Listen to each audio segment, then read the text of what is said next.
सिर्फ उनके शिक्षा वाला पार्ट निकाल कर ज्योतिबा फुले, संपूर्ण ज्योतिबा फुले के तौर पर उसको पेश किया जाता है, क्योंकि बाकी का जो ज्योतिबा फुले हैं वो सरकार को सर्वोत्तम उनका जिसकी बहुत कम चर्चा होती है, वो है कि किसानों को शोषण से कैसे देखा जाए। इस पर बहुत बड़ा काम किया। कौन है ज्योतिबा फुले की ओबीसी आइडेंटिटी को दूसरा ओबीसी जब अपनी आइडेंटिटी मानेगा और फुले की आइडेंटिटी को देखेगा, तब वो अपना काम करेगा, कनेक्ट।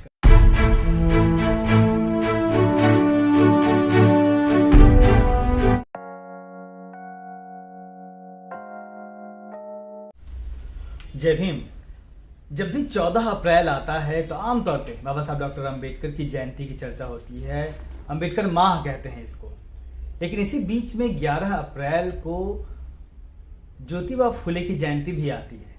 तो क्या अंबेडकर जयंती की भीड़ में, अंबेडकर जयंती के शोर में कहीं ना कहीं ज्योतिबा फुले छूट जाते हैं, या फिर उतनी तेजी से उनकी जय जयकार नहीं होती जितनी डॉक्टर अंबेडकर की होती है? इसकी अगर ऐसा होता है तो इसकी वजह क्या है, किस तरीके से इसको देखा जाए, समझा जाए? प्रोफेसर दिलीप मंडल जी हमारे साथ।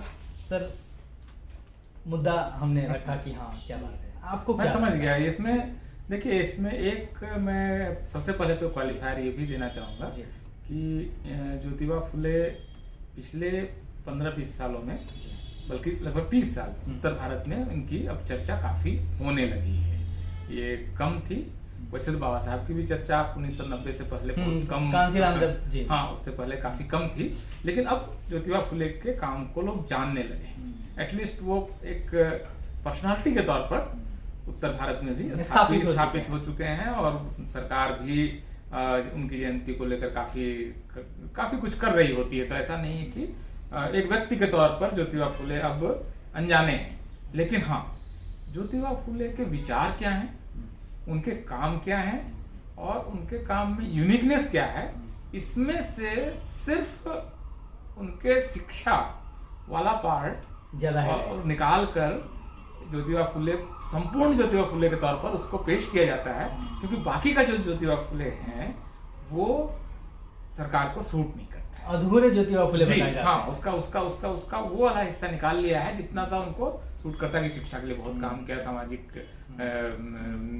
विकास के लिए बहुत काम किया, जातिवाद के खिलाफ बहुत लड़े, और वो मतलब सावित्रीबाई फुले के बारे में भी ये सब चर्चा होती है। लेकिन ज्योतिबा फुले जो हैं वो इससे ज्यादा हैं, इससे बड़े हैं, और बल्कि ज्योतिबा फुले को जिस तरह से बाबा साहब ने पहचाना, उस ज्योतिबा फुले को की अनदेखी होती है। तो ज्योतिबा फुले पर जब बात हो रही है तो मेरे ख्याल से उसको इस तरह से देखना चाहिए कि ज्योतिबा फुले की काफी चर्चा हो रही है, लेकिन वो ज्योतिबा फुले जो पूरे भारतीय समाज को लोकतांत्रिक और न्यायपूर्ण बनाने की परिकल्पना जिन्होंने की थी सबसे पहले आधुनिक समय में, उस ज्योतिबा फुले के उस पार्ट की चर्चा कम होती है। तो समस्या ये नहीं कि ज्योतिबा फुले की चर्चा नहीं हो रही, समस्या ये है कि ज्योतिबा फुले के सार तत्वों में से एक टुकड़ा निकालकर वो पेश कर दिया जाता है, और उसको पूरा ज्योतिबा फुले बताया जाता है। आप कैसे देखते हैं ज्योतिबा फुले को, कि किस रूप में ज्योतिबा फुले को देखे जाने की, समझे जाने की जरूरत है समाज को? देखिए, ज्योतिबा फुले आधुनिक भारत या आधुनिक समय में भारत के सबसे बड़े सामाजिक रिफॉर्मर और सामाजिक परिवर्तनकारी के रूप में उनको देखता हूँ, क्योंकि भारत का जो पूरा सामाजिक ढांचा था, इसको ये लोकतांत्रिक होना चाहिए, सबके पास राइट्स होने चाहिए, और सबको विकास का मौका मिलना चाहिए। ये जो बुनियादी लोकतांत्रिक फ्रेम होता है किसी चीज का, इसकी एक सुसंगत, एक थ्योरेटिकल जो फ्रेमिंग है, वो फ्रेमिंग करने वाले पहले व्यक्ति के रूप में ज्योतिबा फुले आते हैं। ये आप वैसे उनको उस परंपरा में जोड़ सकते हैं कि तथागत गौतम बुद्ध से लेकर आप कबीर और रैदास और ये उस धारा के साथ हैं। लेकिन आधुनिक समय में जब औद्योगिकरण हो रहा है, शहरीकरण हो रहा है, लोकतंत्र अपने आसपास दिखने लगा है, मॉडर्निटी आ रही है, ऐसे समय में समाज को, भारतीय समाज को किस तरह से आधुनिक और लोकतांत्रिक बनाया जाए, इसकी सबसे पहली कल्पना करने वाले व्यक्ति के रूप में आप ज्योतिबा फुले को देख सकते हैं। ये ही उनका सबसे बड़ा योगदान है। अच्छा सर, जिस तरीके से बाबा साहब जो शोषित समाज है, दलित समाज है, उसके गरीब से गरीब व्यक्ति तक पहुंच चुके हैं, उस तरीके से ज्योतिबा फुले जो कथित ओबीसी समाज है उसके गरीब से गरीब व्यक्ति तक, गांव में रहने वाले व्यक्ति तक क्यों नहीं पहुंचता है? देखिए, ज्योतिबा फुले का जो पूरी पर्सनालिटी है, वो जिस समय तक अपना काम पूरा करके चले गए थे, तब तक वो संचार के वो उपकरण नहीं आए थे। ये उस समय तक दरअसल भारत उस तरह से एक नेशन के रूप में इमर्ज भी नहीं हुआ था, एक नेशनल आइडेंटिटी बनी भी नहीं थी। बहुत सारे इलाके बड़े बड़े राजाओं के पास थे और वो अंग्रेज चले जाएंगे तो उसका देश का क्या नक्शा होगा। राष्ट्र के रूप में एक पूरी परिकल्पना, जिसको भारत को बोलते हैं ना, कि 1947 में ही बैठ के 48 में भी संविधान सभा में यही बात हो रही थी कि India is a nation in making, बनता हुआ राष्ट्र। तो आप समझिए कि उससे लगभग 100 साल पहले क्या चल रहा होगा। तो राष्ट्र के रूप में चूंकि कल्पना नहीं थी, तो अखिल भारतीयता उनको नहीं मिली। अखिल भारतीयता उस समय थी ही नहीं, कोई अखिल भारतीय नेता जैसा उस पीरियड में कोई नहीं था। मतलब ऐसा नहीं था कि फुले नहीं थे, कोई नहीं था ऐसा व्यक्ति। आज के वक्त की बात है, तो आज के वक्त में चूंकि वो एक हिस्टोरिकल बैकलॉग रह गया, तो उस समय का चूंकि कोई राष्ट्रीय नायक नहीं है, इसलिए ज्योतिबा फुले भी राष्ट्रीय नायक नहीं, क्योंकि किसी समुदाय का कोई राष्ट्रीय नायक नहीं उस समय का जिसको कि अखिल भारतीयता मिली हो। तो ये अखिल भारतीयता पहली बार किसी नेता को जब मिल रही है, तो वो गांधी के रूप में मिल रही है। और कब मिल रही है? 1919 के आसपास मिलनी शुरू होती है गांधी को अखिल भारतीयता। उससे पहले की अखिल भारतीयता किसी के पास, और उनको भी स्थापित होते हुए वक्त लगता है, बहुत लगता है। तो ज्योतिबा फुले का काम मुख्य रूप से चूंकि महाराष्ट्र में था, और महाराष्ट्र में उनकी व्याप्ति ज्यादा है। महाराष्ट्र में आप कोई भी व्यक्ति ऐसा नहीं, महाराष्ट्र कोई भी आदमी जो 5वीं 7वीं 8वीं पढ़ा हुआ होगा, वो भी बता देगा कि ज्योतिबा फुले कौन है। मोटे तौर पर उनका कुछ काम लोगों को मालूम होगा। तो ज्योतिबा फुले ने एक्चुअली जो अपना सिद्धांत दिया, दो मूल उसके तत्व हैं जिससे उनको देखना चाहिए, और ये दोनों तत्व जो हैं वो समाज के लोकतांत्रिकरण से जुड़े हुए तत्व हैं। पहला सवाल उनका ये है कि वो हिंदू समाज को का जो ढांचा है, कोई ऊपर कोई नीचे, इसको पूरी तरह से पलट देते हैं कि नहीं, ये आपका जो ये ढांचा है ये नहीं चलेगा, ये यूं होना चाहिए। मतलब आपका हॉरिजॉन्टल होना चाहिए, ये कोई ऊपर नीचे नहीं है। और वो तमाम अपने ग्रंथों में और इस सब में लगातार वो कहते हैं, जिसमें गुलामगिरी बहुत प्रमुख रूप से, जो उसमें वो वर्ण श्रेष्ठता को चुनौती देते हैं और उसको भारत की एक बड़ी समस्या के रूप में सामने रखते हैं। और वो एक तरह से घोषणा करते हैं कि भारत जो है वो शूद्रों का होगा, और वो भी भारत जो है वो पूरे समाज के नियंता और नियामक होंगे, और महिलाओं को भी इसमें बराबरी की हिस्सेदारी मिलेगी, जिस काम को सावित्रीबाई फुले आगे बढ़ाती हैं। दूसरा उनका बहुत महत्वपूर्ण काम, जिसकी बहुत कम चर्चा होती है, वो है कि किसानों को शोषण से कैसे मुक्त रखा जाए। इस पर बहुत बड़ा काम किया उन्होंने, बहुत बड़ा काम है इस पर। और ये काम उन्होंने अपने सिर्फ लिख कर नहीं किया है, इस काम को लेकर वो आंदोलित भी रहते हैं, लोग सरकार को पिटीशन भी देते हैं, अपना वो लगातार यहाँ वहाँ वो लिख भी रहे होते हैं, चिट्ठियाँ भी लिख रहे होते हैं कि किसानों को वो मुख्य रूप से दो उनके शोषणकर्ता वो मानते हैं। एक तो वो जो सरकारी अधिकारी है, जिसको वो कुलकर्णी, जो मतलब वो लगान वगैरह का लेखा जोखा रखता है, वो है। इसके अलावा उनका धार्मिक शोषण भी हो रहा होता है, उनको मानसिक रूप से उनको दबा के रखा जाता है। तो इन दो चीजों से उन्होंने बताया है कि किस तरह शोषण हो रहा है और बचने के लिए क्या करना चाहिए। तो किसान का कोड़ा उनकी बहुत प्रमुख कृति है।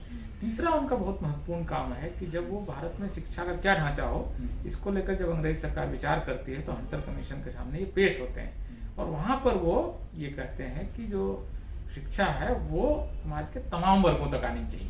तब तक नहीं था, उससे पहले तक आमतौर पर शिक्षा या तो मदरसे में जाती थी या गुरुकुलों में जाती थी। गुरुकुलों की शिक्षा से समाज का बड़ा हिस्सा वंचित रहता था, और अंग्रेजों ने भी जो शुरुआती शिक्षा वगैरह की, तो उस काम को ढंग से नहीं किया।